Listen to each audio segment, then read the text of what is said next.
So what are you doing this weekend? I don't know yet, maybe a movie. You guys should come to the game with us. On a quiet Monday morning, in March of 1996, 16-year-old Marissa Hale stepped out of her Year 11 classroom, for what should have been a routine moment. She told her teacher she needed a short break, and walked into the hallway. That was the last time anyone saw her alive. What followed was one of the most exhaustive searches Ridgway Falls had ever witnessed. Officers, volunteers, dogs, aerial scans, all racing against time. Yet every trail ended the same way, empty. For 27 years, her name remained on missing person boards. Her photograph fading with the seasons. And her family trapped in a silence filled with questions no one could answer. Until recently, when a single overlooked detail finally shifted everything. To understand the weight of what happened that day, you have to first understand who Marissa Hale was. At 16, she carried the kind of quiet determination that made teachers remember her long after graduation lists were printed. She was the student who volunteered to help others study, who stayed after class to finish assignments perfectly, who walked her younger brother to school every morning before heading to her own.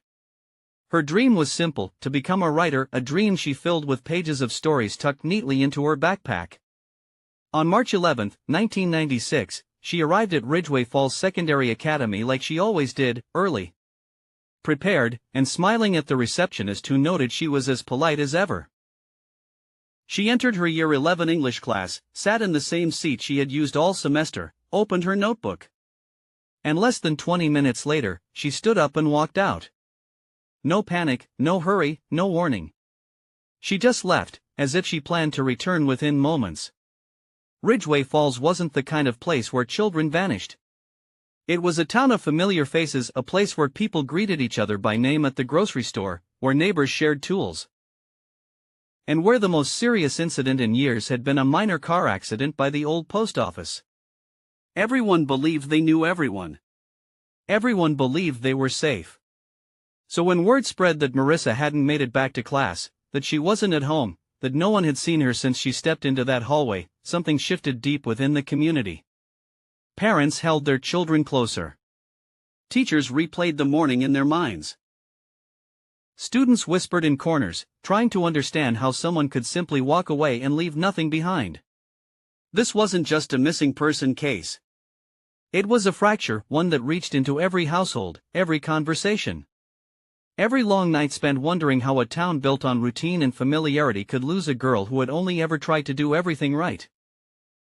And as the hours turned into days, that fracture widened, revealing a story far more complicated than anyone was prepared to face. March 11th began like any other school day for Marissa Hale.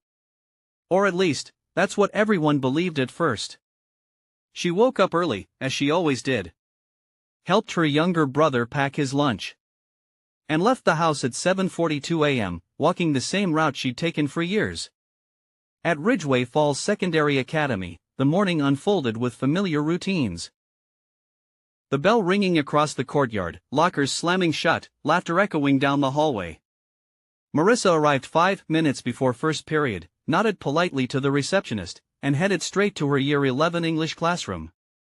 Inside, classmates later recalled she seemed quieter than usual. Not upset, not distressed, just withdrawn. One friend mentioned she kept staring at the corner of her notebook, as if lost in a thought she couldn't quite escape. Another remembered Marissa barely touched her breakfast that morning, unusual for someone who never skipped meals. Her English teacher, Ms. Layton, would later tell investigators that Marissa answered attendance with a soft "here," then looked toward the door more than once, almost as if she were waiting for something, or someone. At 8:17 a.m., just 17 minutes into class, Marissa raised her hand. She asked to step out for a moment, nothing unusual on its own, and Ms. Layton nodded. There was no sign of distress, no urgency in her voice. She gathered her notebook, closed it carefully, placed her pen on top, and walked toward the door. One student noticed that she didn't take her bag, another found it strange that she didn't look back. But in the moment, it seemed like nothing. When the bell rang nearly an hour later, and Marissa still hadn't returned, concern quietly started to form. Friends whispered that she'd seemed distracted earlier that week. Some wondered if she'd stepped out to meet someone, others thought she might have received upsetting news. But no one could say for certain. All they knew was that a girl who followed rules with almost perfect consistency had suddenly broken her routine. Something about that morning felt slightly off. Subtle, easy to miss. Until it became impossible to ignore. At 8:17 a.m., Marissa Hale stepped into the hallway. And the school day continued without her. For the first few minutes, no one thought anything of it. Students were focused on their lessons, teachers continued teaching, and the morning rolled forward with its usual rhythm. But by 8:30, Marissa still hadn't returned. Ms. Layton glanced at the door, expecting to see her slip back in quietly, the way Marissa always did. When the door stayed shut, she assumed perhaps the nurse had asked her to lie down. Maybe she wasn't feeling well. Maybe she'd gone to the office. What no one realized was that the hallway cameras didn't capture her passing the nurse's station. She didn't enter the office. She didn't head toward the courtyard, or the cafeteria, or the library.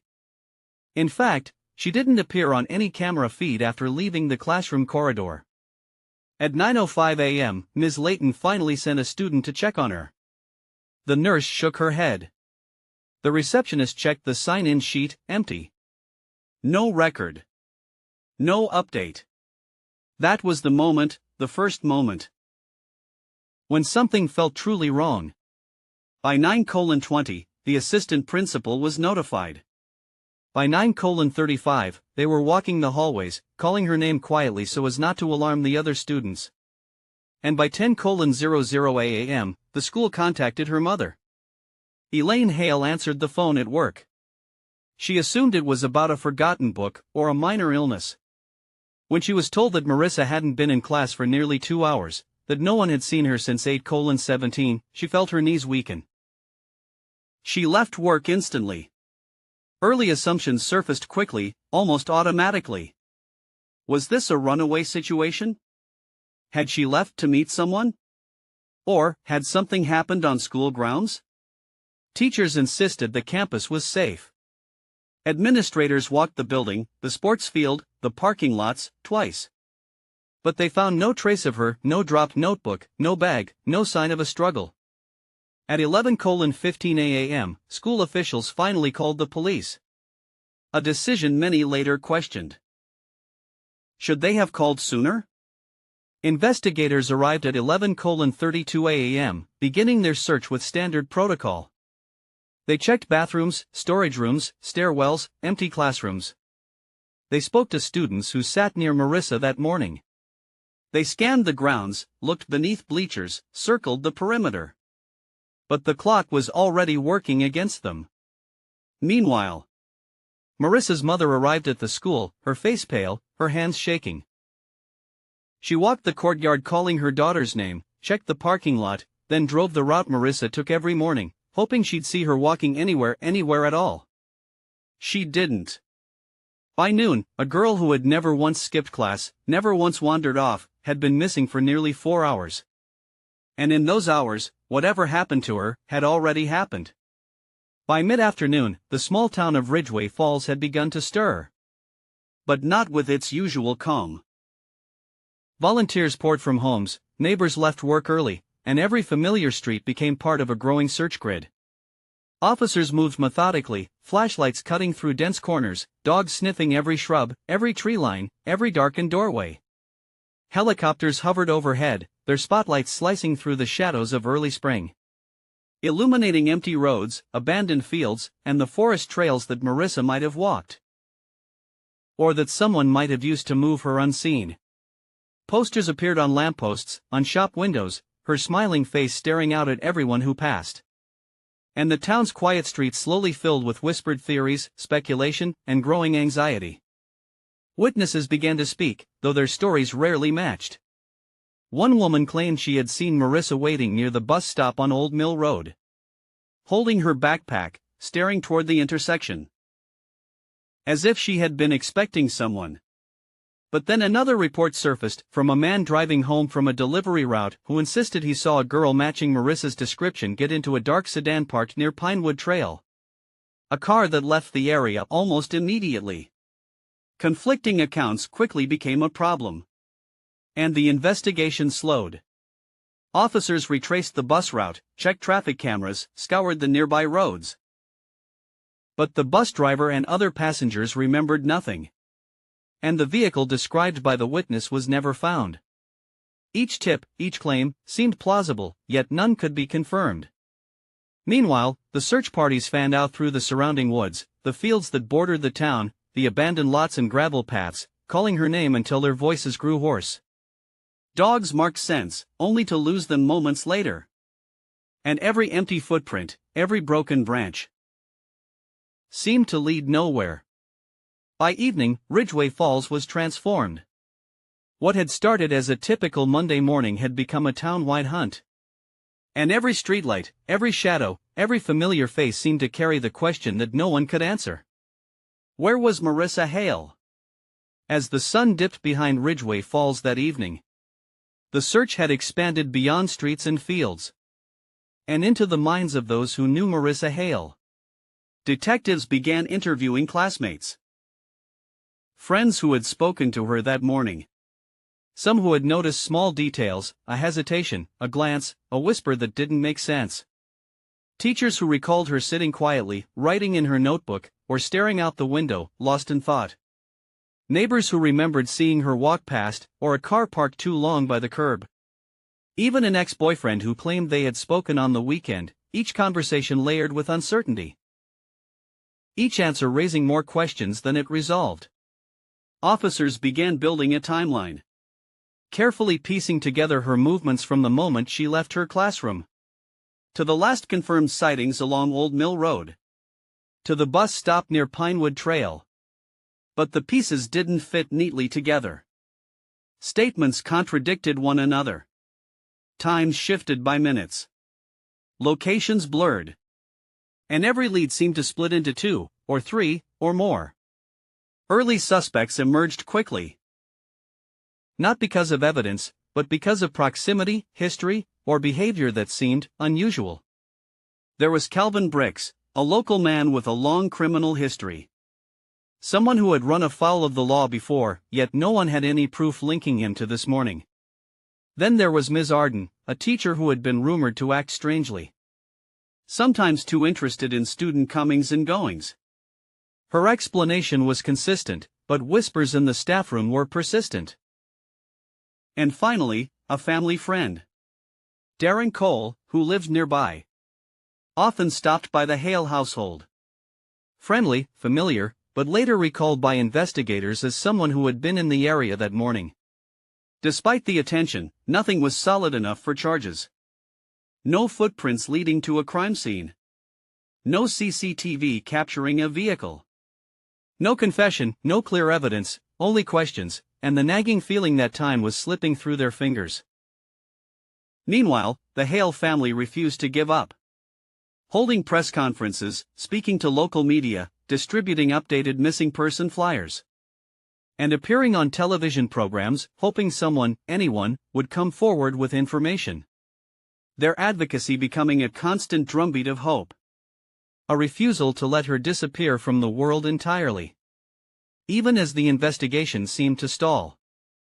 As news of Marissa Hale's disappearance spread, the quiet town of Ridgway Falls found itself thrust into the glare of public attention. Headlines on every local paper.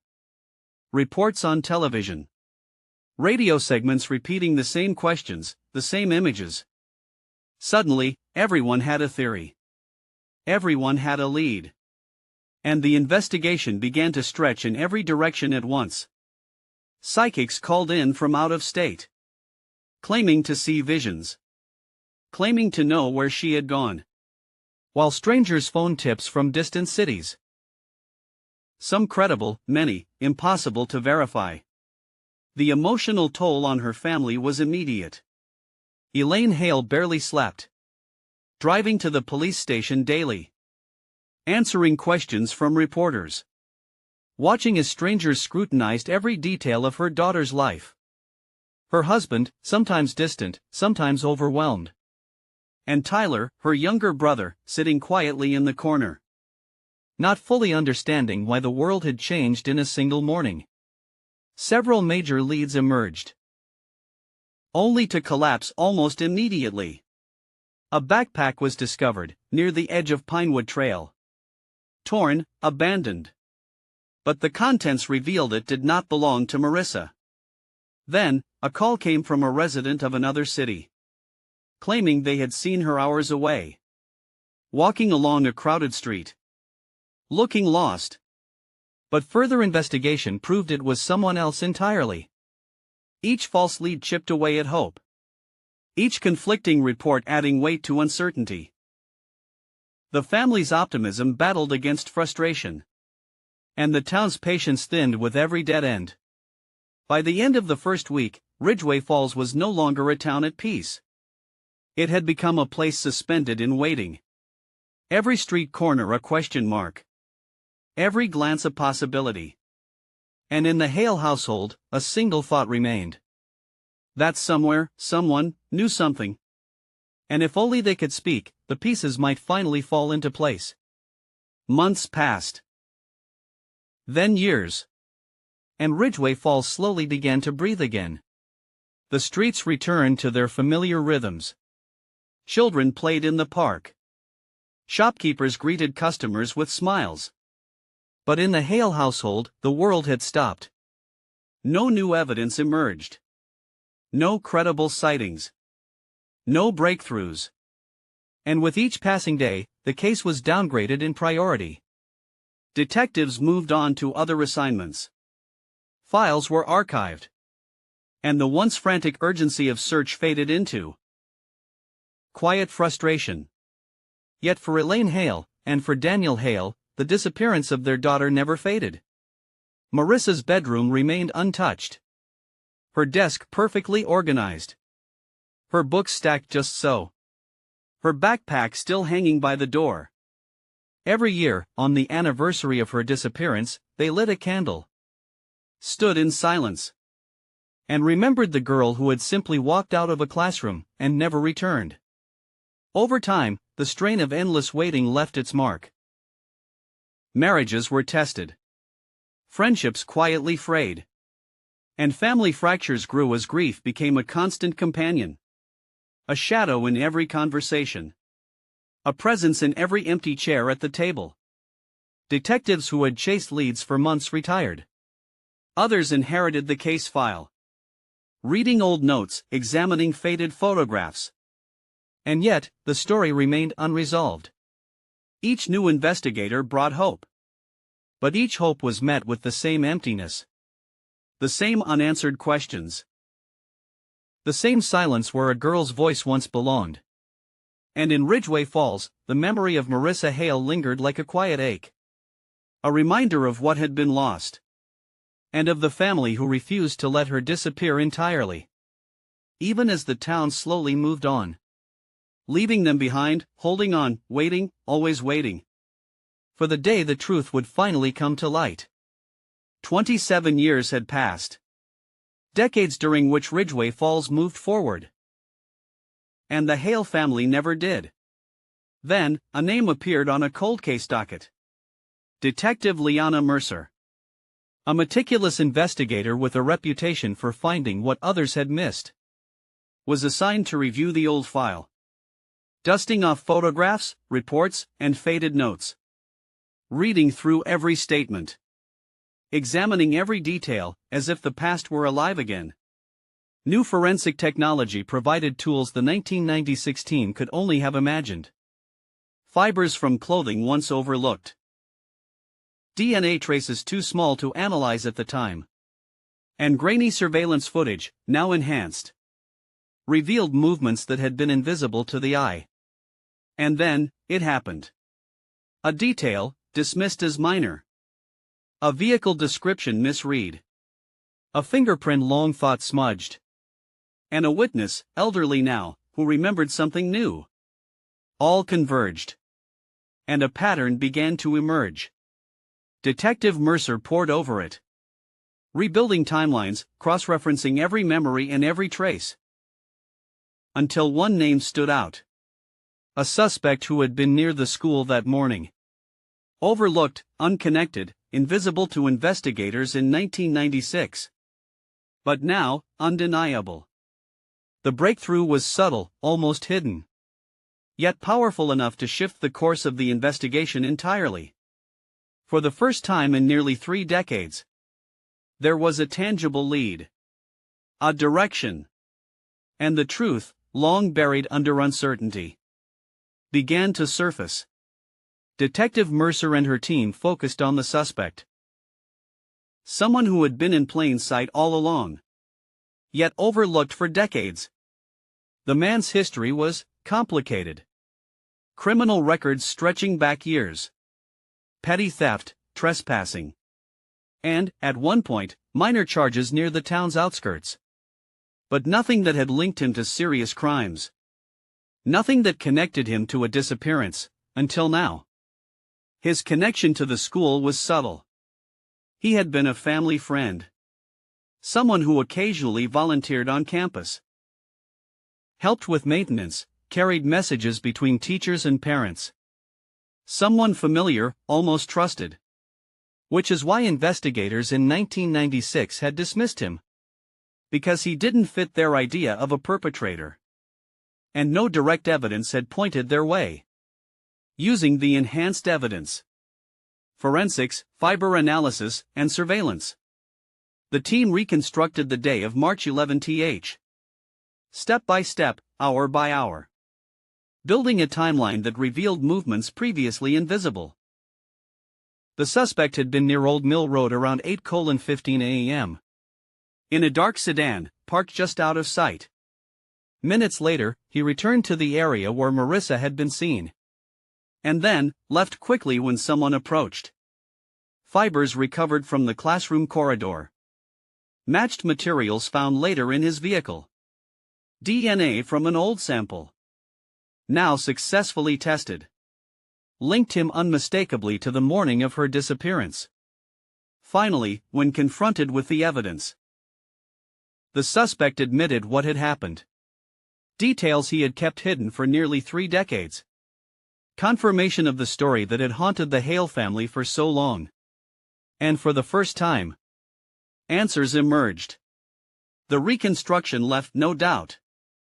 Every movement, every interaction, every overlooked clue fit together perfectly, painting a picture of a morning that had seemed ordinary, but had changed the course of so many lives forever.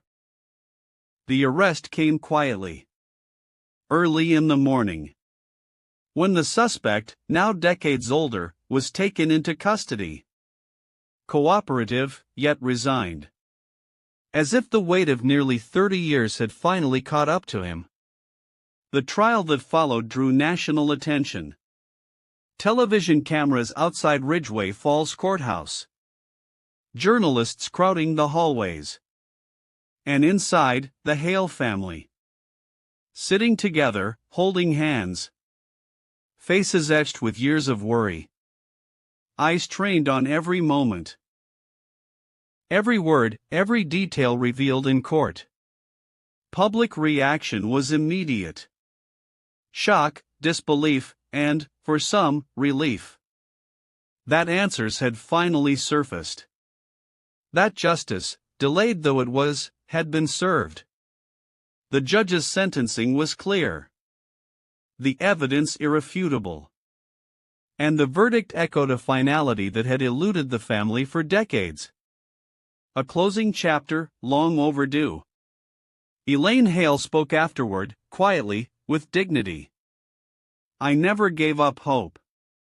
And now, we finally know. Detective Mercer added, with measured calm. Years of small details, of overlooked evidence, and patient investigation. They all mattered. This case proves that even after decades, truth can emerge. The story that had haunted Ridgway Falls for nearly 30 years.